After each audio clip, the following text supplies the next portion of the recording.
It's the worst possible business you can get into. It has the highest failure rate. It's like investing in racehorses. It's just like, this is a way to burn money. Like, horrible idea, horrible idea. It's okay to fail, but it's never okay not to try. We don't learn much from success. We learn a hell of a lot from failure. I've made a lot of mistakes along the way, but I don't make them twice. Top leaders, meaningful conversation, actionable advice, bulldoze complacency, ignite inspiration, create impact. Produced by Southwestern family of companies. This is the Action Catalyst. Bill Rancic is the winner of season 1 of The Apprentice, a successful entrepreneur many times over, author of 4 books, and has delivered hundreds of speeches for prestigious clients like Coca-Cola, Capital One, Marriott, Wells Fargo, and others. You can now catch him featured on History Channel's The Mega Brands That Built America. Bill, welcome to the Action Catalyst. Oh, thank you for having me. Quite an introduction. Bill, you're joining us from Chicago today. You're from Chicago. Your career seems to always keep you around Chicago or take you back to Chicago. For our listeners who've never been there, what's so special about Chicago, and why is the pizza better? Well, I'll answer the first part of the question first, and it's the people. Chicago is a big city that gives you a hug when you come here. The people just are real, they're hardworking, and they're from here. It's generational, and it's like Boston and a lot of these great cities where people take a lot of pride in their city. So the architecture is amazing, the lakefront is incredible, but at the end of the day, it's about the people. And the pizza just is the best. The deep dish pizza, no one makes it better than here in Chicago. I want to talk about your first entrepreneurial venture. I mean, the very first. When did you catch the bug? Well, the first business I had was with my grandma, and I was 10.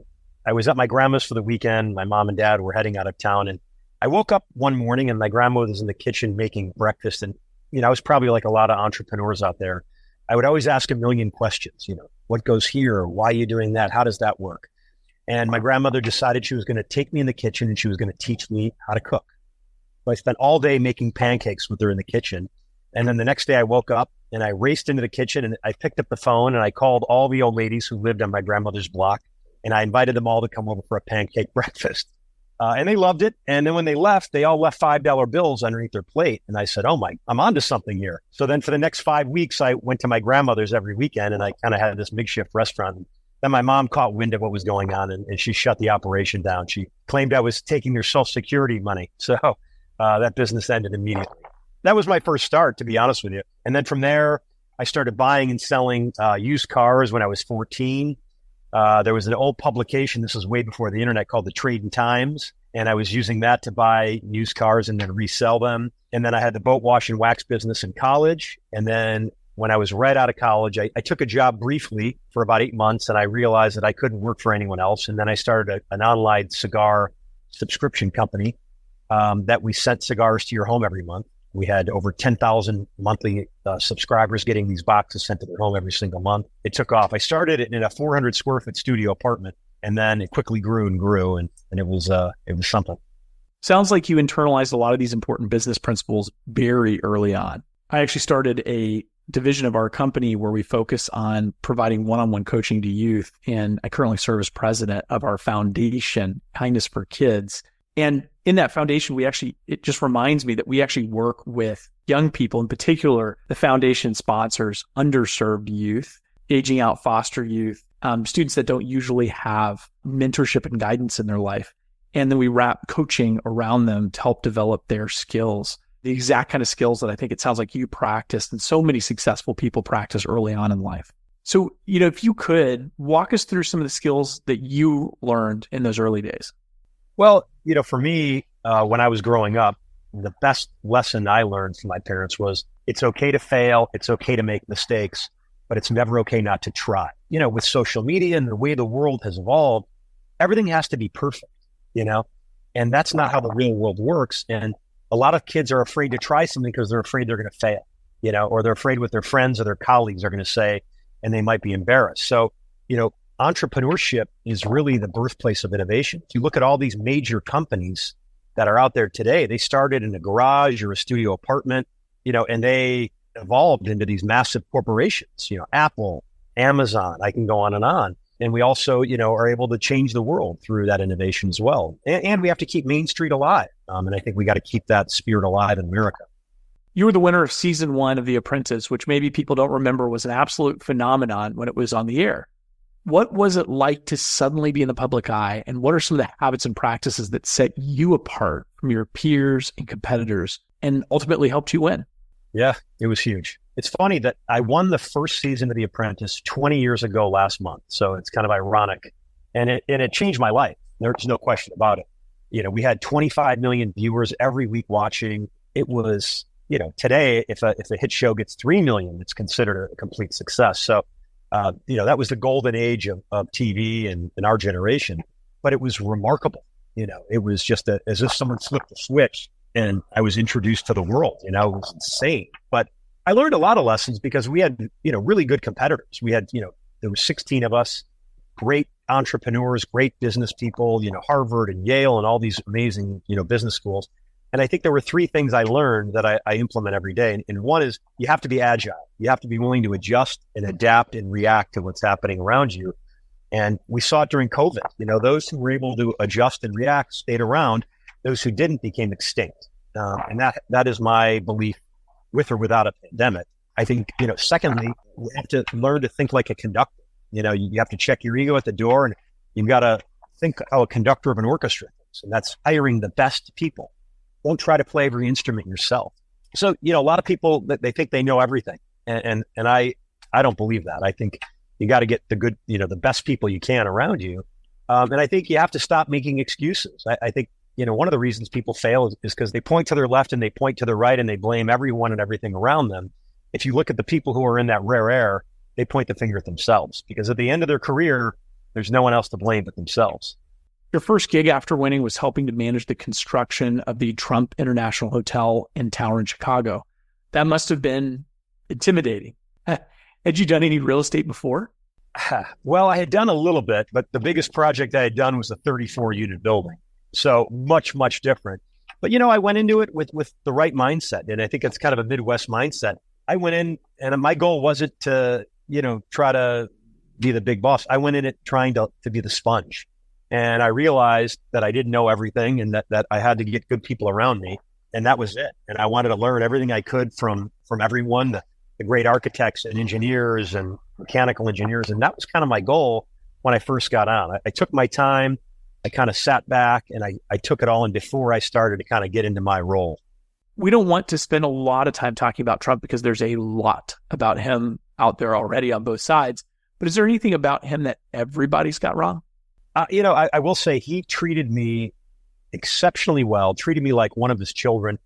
And ultimately, he wanted me to succeed. He wanted me to be as successful as I could. And I think that's what he wants for most people. I don't want to get into politics or any of that. I get it. The world we're living in is very divided, but I can just share with you my personal firsthand experience, and the way he treated me was he far exceeded any expectation I had and really took me under his wing. So it was a life-changing experience that I will always remember and always cherish. And I look back on that experience of being on that show, and I met my wife through that experience. I have my child. It was really was amazing. I've been able to do a bunch of TV shows as a result. So life is full of opportunities, and you have to seize opportunities. I was just with Howie Mandel the other day, and I'm going to give him a shout out.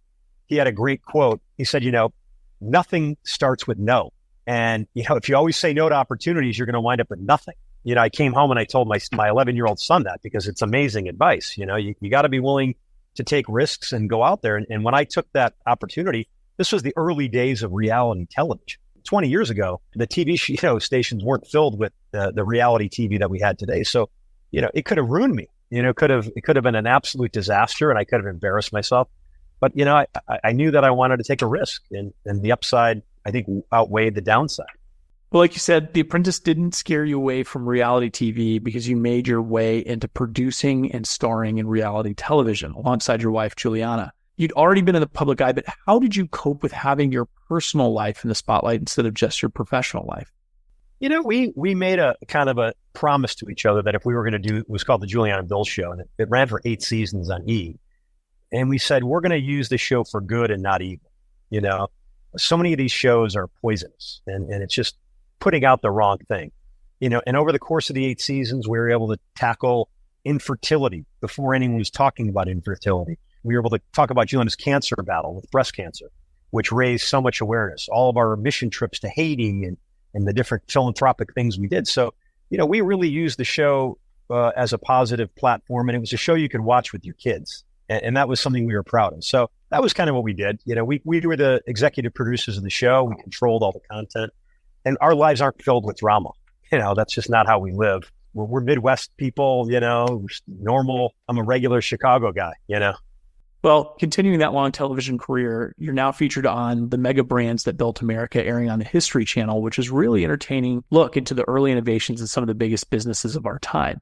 Do you have a favorite episode or one that surprised you the most? Well, I'll tell you, I love the History Channel. I've always been a fan of the History Channel. In the early days, I used to, binge watch Modern Marvels and all their amazing programming. And when this opportunity came along, I knew I wanted to do it. It took me all about 10 seconds to say, where do I need to be? There's so many great episodes this season. The evolution of credit cards. There was a gentleman who was out to dinner, and back in the early days, you had to pay cash or you wrote a check. And this guy was out to dinner with clients. He forgot his checkbook. He didn't have enough cash on him. He was horribly embarrassed. He had to go to the men's room and call his wife, and she had to bring him a checkbook. And he left, and he said, I'm never going to let that happen again. And through that embarrassing moment, he created Diners Club Card. And now it's a $6 trillion industry, the credit card business. So, I love how, innovation really comes from necessity. Nike's another great one. I'm a huge fan of Nike. But, the co-founder of Nike, along with Phil Knight, was in his kitchen one day. His wife was making waffles. And that was how he came up with the sole of the Nike shoe from a waffle iron. He made the first shoe on a waffle iron. So it's really educational. I watch it with my 11-year-old son. He loves it. He would watch it even if I wasn't on the show. It's a great way to give people the vitamin without them knowing they're taking the vitamin. Are there any themes that you keep seeing show up again and again between the businesses? Well, the one theme is everyone has failures, right? All these people have failed at something along the way. And, we don't learn much from success. We learn a hell of a lot from failure. Again, and that's my theme. Like, the young people coming up today have this absolute fear of failure, right? It's something that they have to overcome. Otherwise, they're not going to grow. You're going to really stunt your growth. And I look back on my career and, I've made a lot of mistakes along the way, but I don't make them twice. That's a real failure when you make them twice. Bill, if you were making the show 100 years into the future, is there a modern day brand or company you think would make the cut?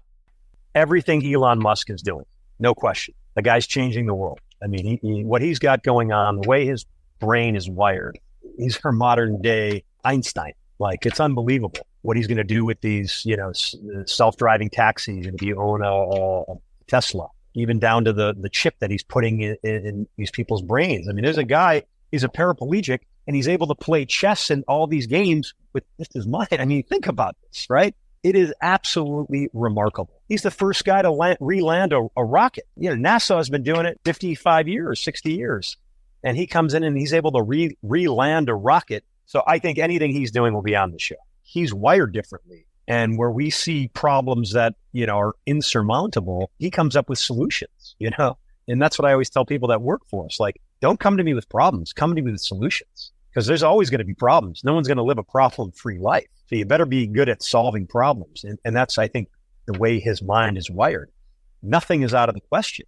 Would you have ever thought you're going to put a brain chip in a human being's brain? I would have never thought that. Never in a million years. And it's happening. So he's got a gift, and he's been public about it. He is on the spectrum and has Asperger's. And it goes to show you that the beautiful thing about life is that we're all different and we all have strengths and we all have weaknesses. And, where a lot of people may see that as a disability, he turns that into a hell of a gift and a hell of an advantage because, he's not neurotypical. Yeah, he's made it into almost a superpower. Okay, let's talk about food. You mentioned earlier that you were mixing your love of food and business already at age 10, and today you own a number of highly celebrated restaurants across the country. Tell us about your evolution into full-on restaurateur. I realized early on that I loved food and I loved cooking, but I also realized as an adult that it's the worst possible business you can get into. It has the highest failure rate. It's like investing in racehorses. It's just like not a great return. But my wife was born in Naples, Italy. And whenever her mom would come into town to visit, we would have people lined up to come over for dinner. at the door to have her home cooking from Naples. And then one day Juliana said, we should open up an Italian restaurant. And I'm thinking, this is a way to burn money. Like horrible idea. And we're out to dinner one night with a guy named Greg Olson, who used to be a Chicago Bear. He's now a commentator for Fox.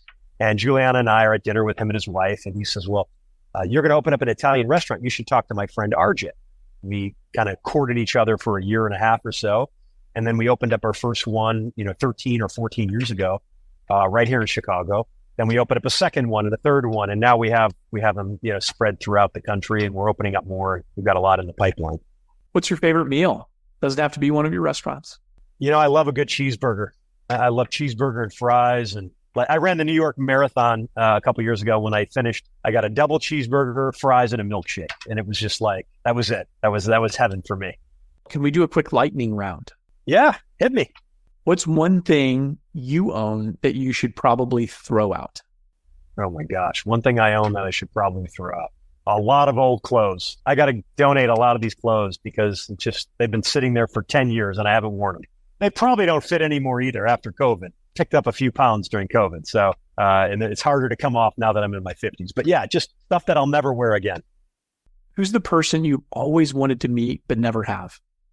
I was always a huge fan of Frank Sinatra, and he's someone I just loved and just thought he was so cool. I loved him. I was fortunate enough I met Neil Armstrong about 15 years ago. I was at an event speaking in Kuala Lumpur, Malaysia, and he was also speaking.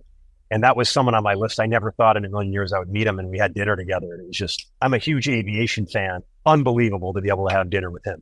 So you can settle the debate then firsthand about whether the moon landing was a hoax? Absolutely not. Absolutely not. He was so amazing. Just a wonderful guy. What's the one habit or practice that saves you the most time each day? I plan out my dex day the night before. So I'm a big legal pad guy, and I pick out what I'm going to wear the night before. So when I get up, I'm going. It's ready to go. No thinking about it. That's it. I'm a big list guy, and I get a real satisfaction from checking the items on the list. Define what success means to you and how you know when you've actually achieved it. It's a tough question. For entrepreneurs, it's kind of a blessing and a curse because oftentimes you have that never satisfied mindset, and it's something that I'm trying to improve upon, right? I think, when you climb the mountain, you got to stop and look what you just did instead of trying and staring at the next peak that you have to climb. So for me, I celebrate successes along the way. And it was something I learned from training for a marathon. When a competitive marathon runner starts the race, he breaks it down and he says, I'm going to get to mile 5 in this time, and I'm going to get to mile 12 and 15. And he has little celebratory mile markers along the way. And that's kind of how I approach things in life. I look at the bigger picture and that's in the back of my mind, but then I set little ones along the way. And I take time to celebrate those little victories on the path to the larger one. What's something significant you've changed your mind about recently?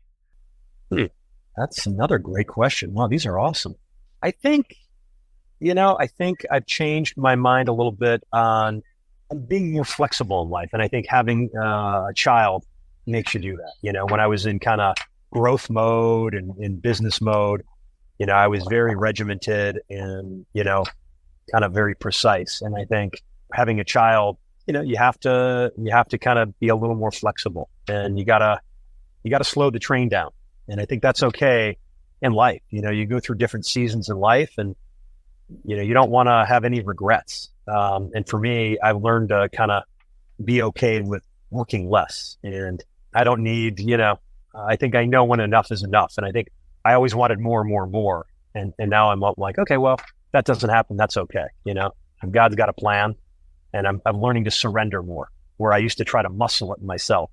And now I just kind of hand it over to the big man. And I never grew up with money. And now that we've achieved a little bit of success, we realize that, yeah, my mom was right. Money doesn't buy happiness. My parents were both school teachers. So, it was, that was ingrained into my head, and I didn't want to believe them. And they were right. You got to, it's about the people that you surround yourself with in life. It's about the relationships. And I think being a good steward with the gifts God gave you, I think that's ultimately, the mission in life. You gotta use the tools that you've been given and use them wisely. Often leaders are asked to share the best advice they received. Can you share the best piece of advice that you willfully and totally ignored? Oh my God. Well, I've ignored a lot of advice and certainly could have gotten in on deals early. I won't say the names of the companies, but I passed on them and, it would have been a massive windfall. But I think I learned this and I got this advice early on, but I didn't realize how true it was until later in life, that there's always going to be those people around you who wish they had your drive, your ambition, your vision, but they don't. So they try to pull you down in order to build themselves up. You got to be very careful about the people that you come into contact with, because those people, they may be your friends, your family, but they don't really have your best interest in mind. And you have to be aware of them. And I read this article that it said the majority of the people we come into contact with on a daily basis are negative. I went on to say you're never going to be able to avoid these people, but when you're aware of who they are and what their intentions are, you negate their power, right? And that's something that now I've learned to do. And I've learned to, sometimes you got to fire friends and you got to love people from afar and even family members, and you got to remove that toxic, vibe from your life. It's poison. So what's next? Well, we've got restaurants now, RPM Italian, seafood, steak, and pizza at Portofino's. We've got them in Vegas, DC. We've got 5 in Chicago. We've got 1 coming in West Palm Beach. Hopefully Nashville soon. So we're growing that. I just started filming a show called Dollar Bill, and it's going to be airing in all your airports on Reach TV. And it's a business talk show. And we just had Howie Mandel on. I had Dennis Quaid on. We've got a really great lineup, really trying to bring financial literacy to people. So I'm really excited about that. And then hopefully we're going to be doing a lot more of the mega brands that built America, because I love doing that. It's one of my favorite projects to do. New episodes of the mega brands that built America are now airing weekly on Sunday nights at 8 o'clock Central on the History Channel. And the series is also available to stream the next day on the History Channel app, history.com, and across major TV providers' video-on-demand platforms. It'll also be available to own on Amazon Prime Video or wherever you purchase your favorite series. Bill, thanks for your time. Thank you. Have a great day. If you enjoy this podcast, please make sure to subscribe. And to stay updated on everything that the Action Catalyst is up to, make sure to follow us on Facebook and Instagram at Action Catalyst Podcast and on Twitter at Catalyst_Action. And thanks for listening.